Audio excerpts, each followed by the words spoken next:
to my radio side as well. So thanks for Wow, that. that's so cool. I love that. Awesome. Blake, I'll start with you. How emotional did this The role go RSA for dog you? make me. What's that? How emotional to sing the RCA dog this morning make me. Yeah, I mean, I tend to gravitate towards women who have quite a steep emotional journey. What was unique about this one is I normally get to play a woman who experiences such darkness, but also experiences such levity.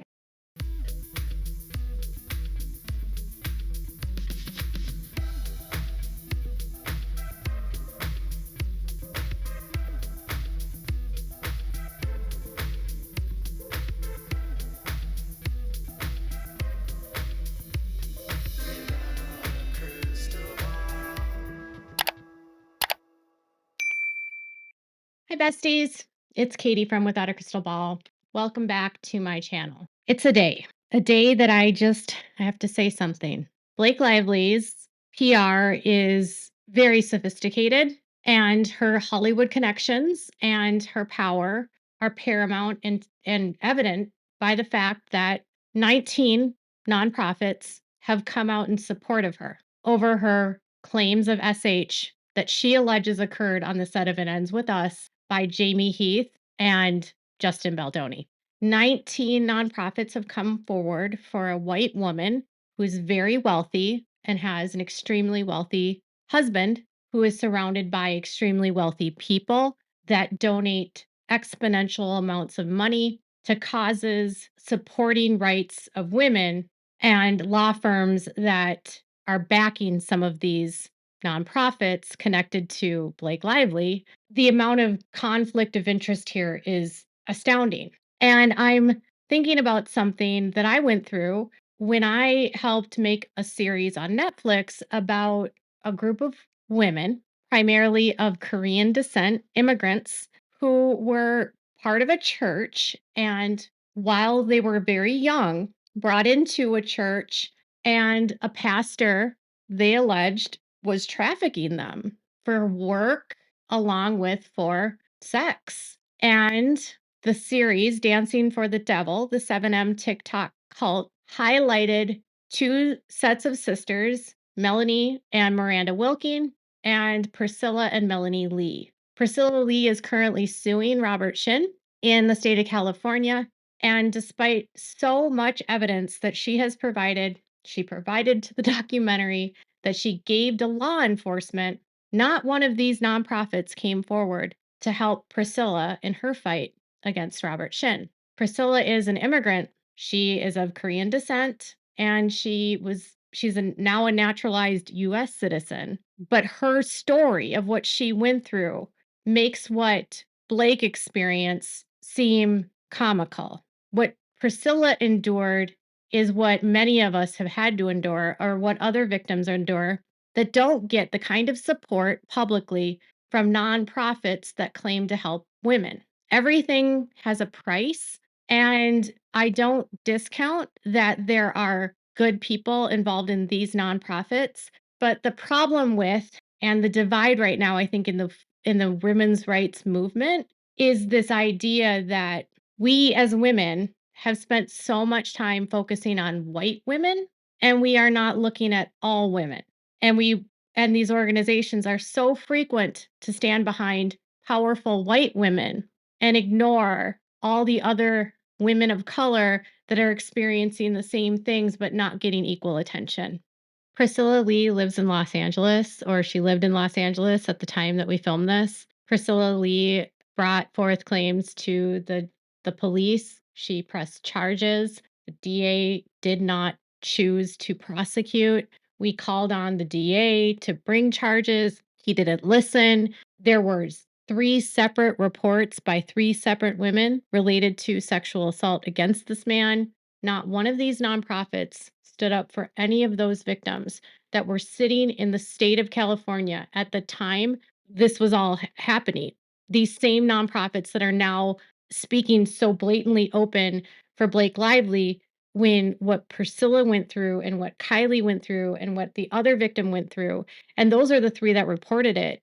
There was 9 total victims that I was told about, and it wasn't making you feel uncomfortable because of a lingering kiss. It was straight trafficking. and rape. And no one stood up for them. So I just wanted to make that clear that Blake has privilege that not all victims have. And I don't like to bring in race and I don't like to bring in privilege, but this is a point where Blake's privilege and power is again evident to me in how what an uphill battle Justin Baldoni has because of the immense power she and her husband hold. I spoke to an attorney yesterday and I was talking to them about all of these run ups of motions and these run ups of briefs and these run ups of the amici briefs that Wayfair has to respond to now, and the run up of motions to compel and the run up of sanctions. And you know what the attorney said to me? Blake is arguing that the court needs to apply 47.1 to this case. Blake and these nonprofits are arguing that he must apply it and give her privilege and dismiss her case before fact finding occurs and before discovery, which is generally outside of the rules of federal civil procedure. It's not general that you get to make a decision on fact in a motion to dismiss. A motion to dismiss 12b-6 in the rules of civil procedure is not about findings of facts, it's about findings of law. And she's using a law that's telling a judge that they need to make a decision based on fact and dismiss the case. But it's contrary to the rules in federal court. One issue that the amici in this case are going to have to overcome is that they exposed something to the judge that won't help their case. You see, in 2020, there was a ruling in the Second Circuit Court that stated that the California anti-SLAPP law was not permitted in federal court, at least in the second district. The ninth district, which is where California has held that California anti-SLAPP law is usable in federal court in California, but Blake didn't file in California. She filed in the Southern District of New York in the second district, which in 2020 held that they would not allow the California anti-SLAPP law because of the reasons of relating to how they determine the bar that someone has to take in order to prevail on their claim, which is not the same as what occurs in federal court. So Blake has been running up the docket with all of these filings, and every single filing that she's involved with costs a lot of money. She's motivated to collect income, and if her motion is dismissed and they award treble damages, this is why all of these filings are being made. That was the opinion of the attorney that I spoke to, that with every single filing, if she gets her motion to dismiss, she can get treble damages, which is 3 times damages, and awarded attorney's fees. So the more she spends on the case, the more money Wayfair has to pay her. The amount of filings that have been made in this period between when the motions to dismiss were filed and right now in discovery without a ruling is indicative of someone that is trying to run up the docket, run up the costs, and exhaust the other side. Today, Blake has put Justin in an uncomfortable position, right? Because now you have another amici that's saying, well, Blake's case is, this is classic Darvo. He is a classic Darvo abuser. We have to believe Blake Lively because she's a woman. And this is exactly what Darvo, these are exactly what these abusers do. They file these retaliatory lawsuits and it's always false and it's always fake, and they use this to silence people. And then they state that 47.1 is an amendment to the California anti-SLAPP law. And that's where they might have screwed up. Because if Judge Lehman is to look to the court and how the court and the circuit has ruled previously, he needs to look at what the other rulings are in his district. How the district rules in the Northern District in California and the Ninth District has nothing to do with what his appellate court will do. Okay. So say he grants it, say Judge Lehman grants it, and he grants the motion to dismiss. Justin could immediately go to the appeals court and appeal the decision. And according to an attorney that I spoke to, she believes that there are 2 areas of the 47.1 that are critically infirm. One is the juncture of when the damages are available, It should never be before a jury is summoned and hears the facts. And 2, the plaintiff should be required to win on the merits before fee shifting and enhanced damages. And judges cannot reduce treble. So in the case of this 47.1, damages are required. They're not an option.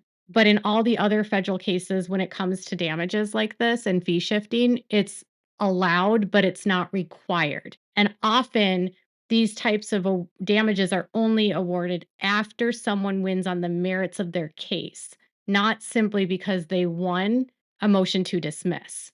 Fee shifting is the awarding of attorney's fees, and this is permitted under the rules of federal procedure, but it's not required, and it can be granted by a judge to the prevailing party in certain circumstances. But there's no specific laws in place where it's required. So judges are allowed to have the discretion on whether or not they award attorney's fees. And the reason why damages that are required are an issue in federal court is because there's a common law. It's the American law that if you go to court and I go to court, we are required to pay our own attorney's fees. It is the expectation by the government that if we bring a case to court, we are expected to pay for the lawsuit ourselves. We are not expected to have the other party pay our fees if we win. There are some cases with like antitrust or if someone acts in bad faith where a judge may award attorney fees, but again, it's at the discretion of the judge. Treble damages are 3 times the actual damages. They're legal in federal court, but they're only available under specific statutes such as the Clayton Act for antitrust violations or for counterfeiting trademark violations. They are not automatically awarded and they require proof of the violation and damages. Treble damages are supposed to deter people from doing this again and it's to compensate the plaintiffs, but these are only again granted after a ruling and they prevail after a trial by either a judgment by the judge or by a jury, not via a motion to dismiss.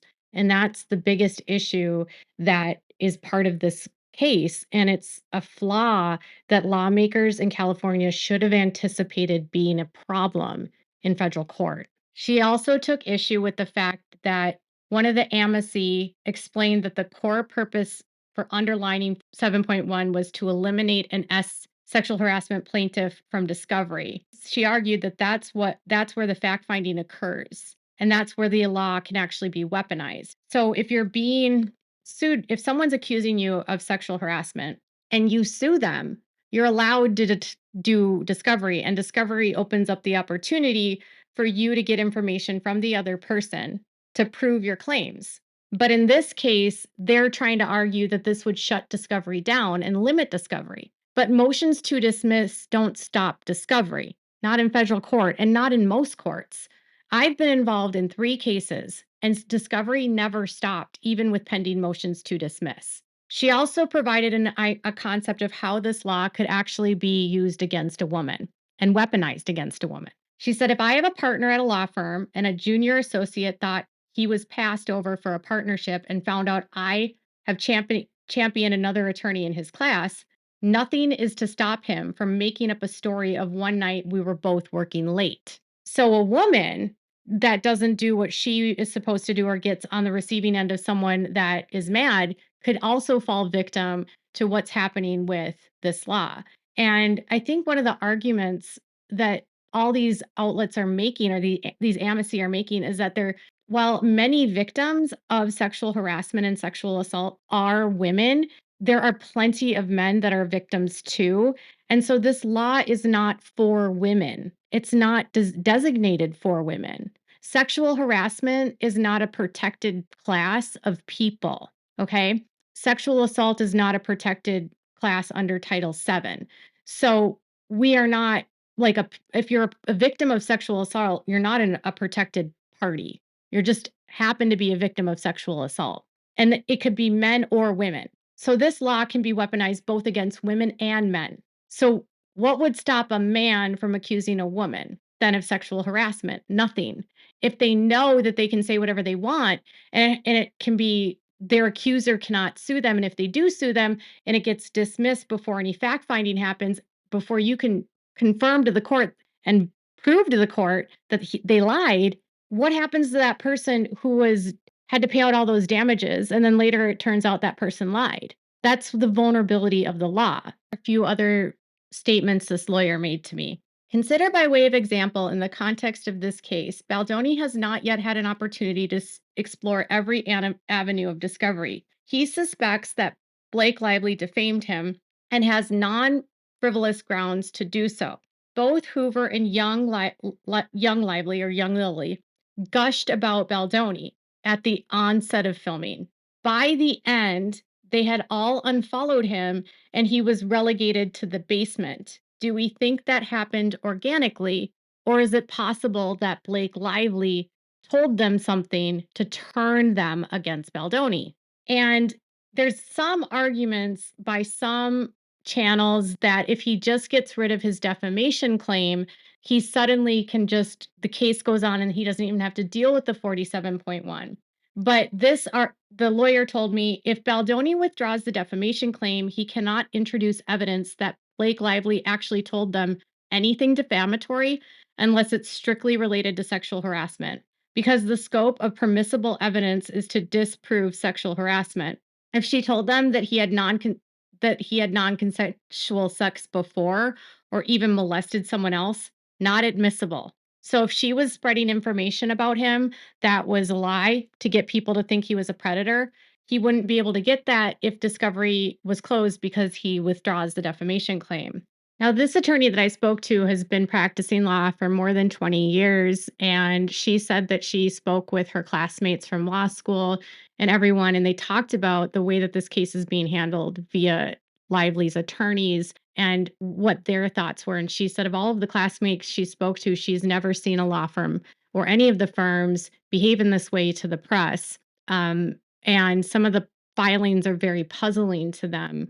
And a lot of this just feels very performative, right? But she also noted that the reason why you're seeing and we are seeing so many amnesty briefs right now is because there is a high likelihood that this could 100% get to the Supreme Court. And due to the fee shifting trouble damages that are a part of this law, she said based on the makeup of the Supreme Court, it's likely that this law will get overturned because of it. And she says that it's not the fault of women if the law is overturned. It's not the fault of men that are victims that the law is overturned. It's the fault of the law and the individuals that drafted the law not looking at the vulnerabilities of their choices to add the cost shifting, fee shifting trouble damages and the getting rid of a case at motion to dismiss or summary judgment before a case is heard before a jury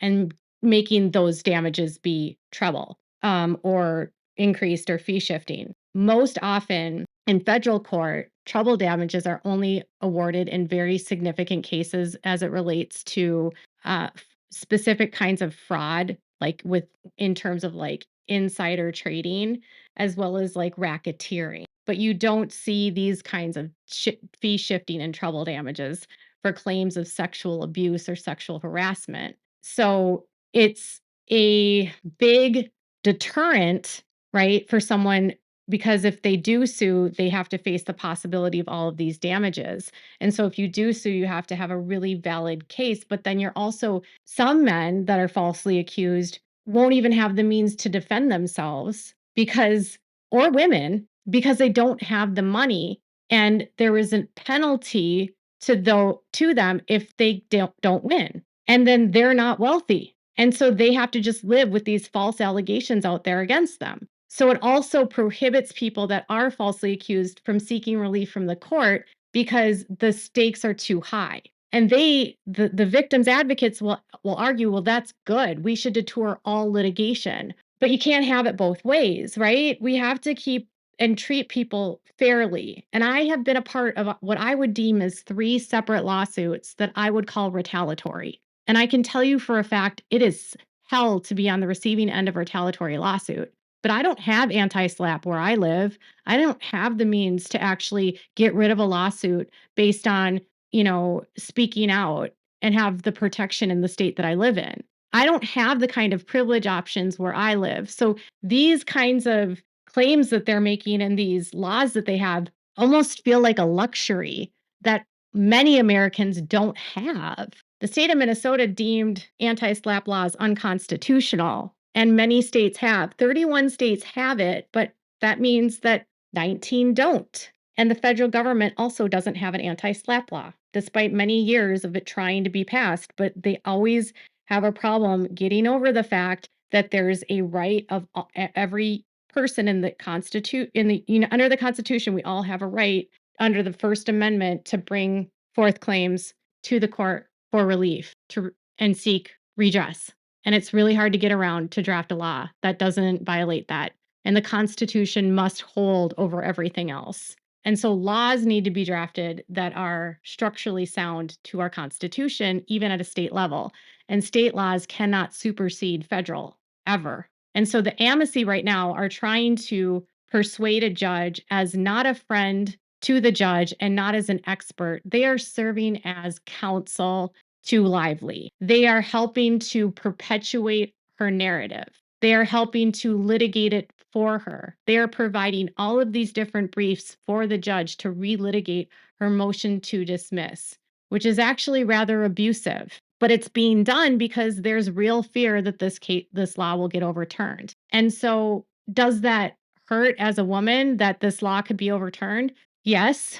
But at the same time, if you draft a law that has a flaw in it, you have to be aware of what the possible implications of the law are, and you have to be able to see if there's any vulnerability under the Constitution that can make it overturned in the Supreme Court.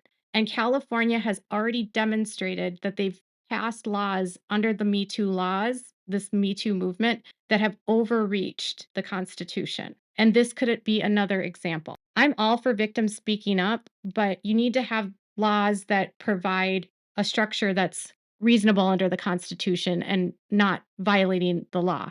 It's all easy for us to say why Justin is doing things one way and why he's doing another. But truthfully, what I think Blake is doing with these amnesty briefs is she's trying to exhaust him. Justin is someone that has really prided himself on being thoughtful and open and transparent and trying to be expressive and listening to people. And he really has a lot of empathy for people. But Justin is also obviously not a perfect person. He is a man, he does have his own white male privilege, right? And he at times has admitted that he doesn't always listen to his wife. He comes from a faith that has a structure that believes in women's equality, but in the same facet, no women can hold a leadership position within his faith. So there's a little bit of contradiction in there. But that doesn't mean that he isn't listening. But Blake's side is doing this in so many ways to exhaust him and to make him feel embarrassed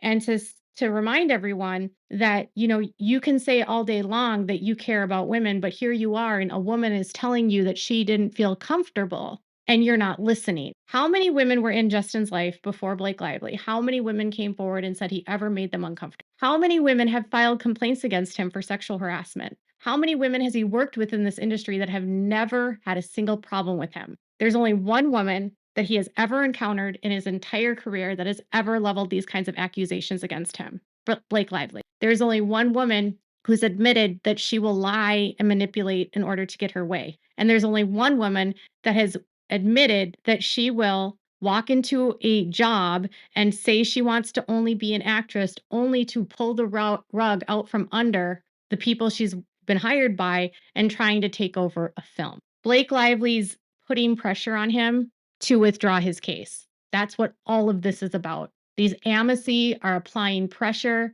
to humiliate him so he will withdraw his case.